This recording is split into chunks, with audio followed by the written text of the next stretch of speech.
Lauren Daly here, and today we have Anson to tell his story. We first met, when was it? 2024, I think maybe around April. I believe, yeah, I think that's right. I Yeah. think so. So, yeah, you've really sped through the process.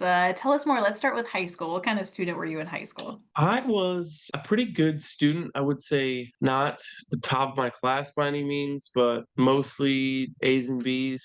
When you graduated high school, was the plan to go to college, or what were your thoughts? I was lucky enough to get a couple community college credits while I was in high school. I was hoping to play sports in college, and so I had something lined up for that. Got in a little bit of trouble, so that didn't pan out. And then after that, school just became more and more frustrating and sort of went by the wayside. And once, it was difficult once I got in the workforce and I started to make money.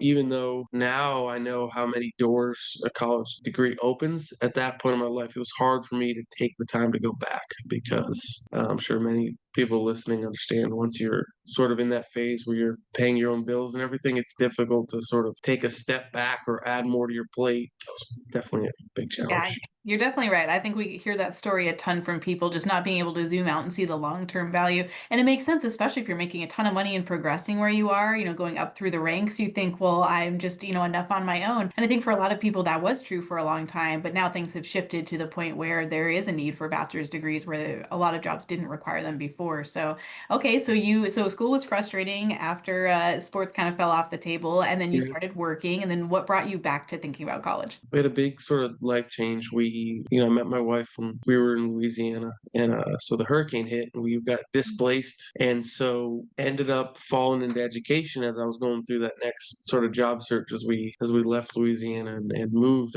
I got into education, and I was working just as like a behavioral technician and a TA and a sub, and so I loved that. I didn't think it was my forever job, but I enjoyed it. And then I found out where we are now that you can lateral entry into teaching with a bachelor's degree. So it became really apparent that if I wanted to continue teaching and sort of advance in the education sphere, then I would need to go back and get my bachelor's degree. So that was kind of the moving force for. Nice. Okay. Yeah. And I know originally we were looking at education degrees, and then we ended up talking about liberal studies education at UMPI. So tell me more about what the transition was like, thinking about what you might major in and then finding that major. Yeah, so I actually ended up finishing with not education, but liberal studies management and history because here in North Carolina, it's helpful to have 18 credits in whatever subject you want to lateral entry into. And I love history. For me, it's engaging and I really enjoy it. And so that roadmap that you provided me was really, really helpful. And I was able to just sort of plug in the different majors or the different minors that I thought would be beneficial, and it was great. And so now that the school year is winding down, we actually just finished here. We end a little early. Now that my degree just got conferred, I've been able to apply now to some teaching positions for next year. So I'm excited for that. Yay, that's super cool. Really cool. Do you plan on going on to do a master's, or has this gotten you where you wanted to go? I would actually really, really love to get my master's. Organizational leadership is very versatile. And so for me, since I love sports and I'm going to be coaching next year, wherever I'm at, hopefully, organizational leadership can be used in the athletic director world, whether it's public or private or whatever. It can be used for that. And it's just really a versatile degree and something they have at UMPI. So yeah, I'm going to go back and finish. Just while I have the momentum, I'm just going to keep my foot on the gas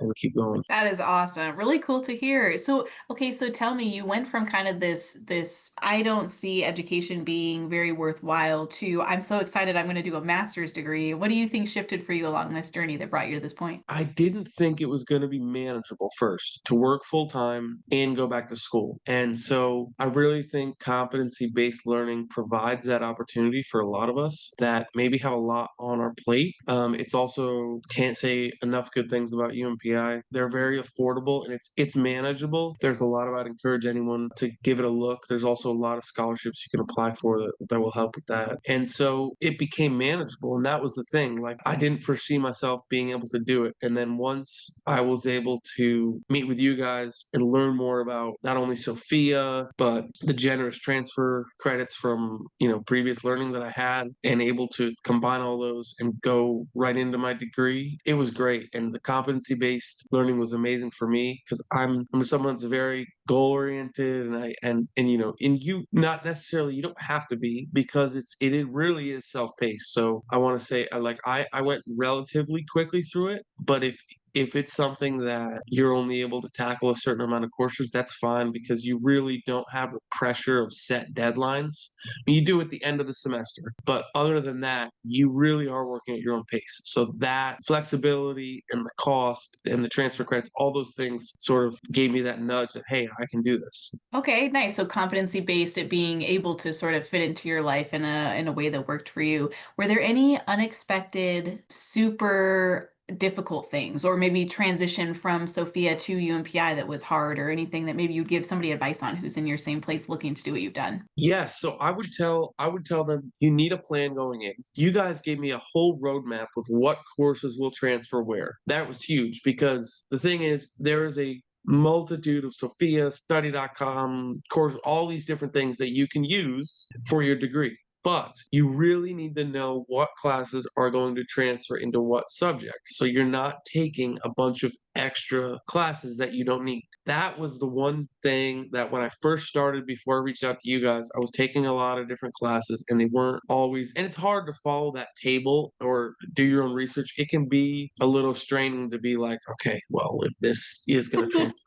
here and then there's so many numbers and whatever. So I would say have a plan and then tackle your gen eds first. That'd be my main thing I would tell people is if you can get the gen eds done, that's a big thing because a lot of times that last math course or that last 4 credit science is a real barrier for a lot of students. So if you can push through that on a third party site, that is huge. You know, being able to get those prerequisites out of the way that may be a real struggle for some people, that's the advice I'd give because those are hard. They can be difficult. Nice. I like it. So eat the frog first. That's your advice. Take the Yeah, hard stuff on Sophia or study and this well maybe the stuff that's scary for an individual person because you're right. There's usually either a math aversion or an English aversion, something that's right. keeping, people out of going back to school. So great advice. I just can't say enough how much that plan is a big, big thing because, with you guys, not only do you give the classes, but it's something that you can plug in when you finish. So you can see in real time as you're knocking out these Sophia classes, okay,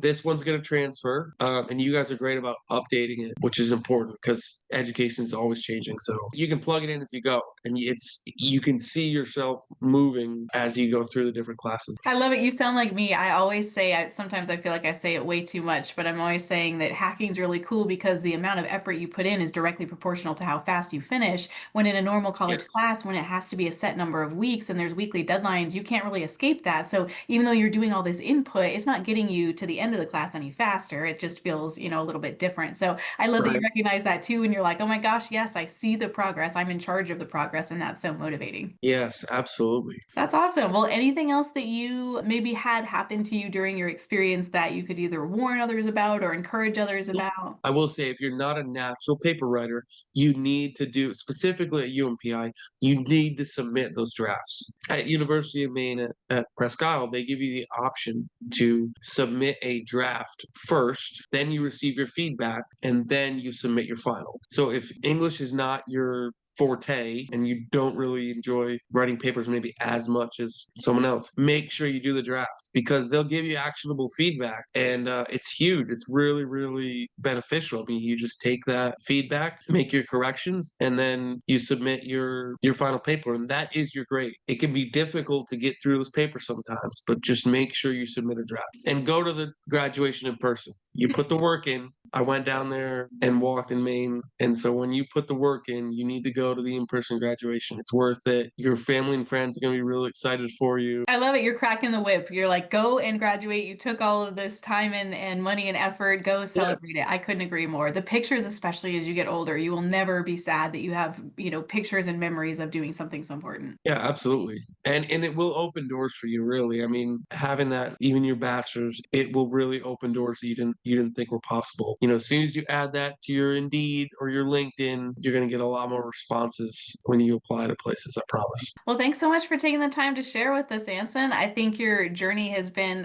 very inspirational in many ways. You decided, I have this goal, I'm going to go for it. I see myself in a different place in the future with more doors open to me, and you trusted that enough to take action. So you went to UMPI. Your major was liberal studies history at the Yeah. end of everything. And what was your total time and cost? Do you remember? Yeah, so well, history and management. I Okay, so did you did the dual. Okay, I did gotcha. it. Yeah, so it took me, I took a big gap, but when I went back, it took me 3 sessions. So 24 weeks. I had some scholarship, so 24 weeks and it would be a little bit under 6 grand. Congratulations. Those are awesome numbers. I bet you're relieved to have it done and looking forward to the next step, and probably looking forward to getting your new house put in order before you move on to your master's degree. Absolutely. Well, thanks so much for joining us and sharing your story. Thanks so much for all of your kind shout outs to us for getting to work with you. Thanks for trusting internet strangers, and glad that it worked out really You well. guys are great. You guys are great. Sign up. Go get the plan. Thank you. We appreciate you.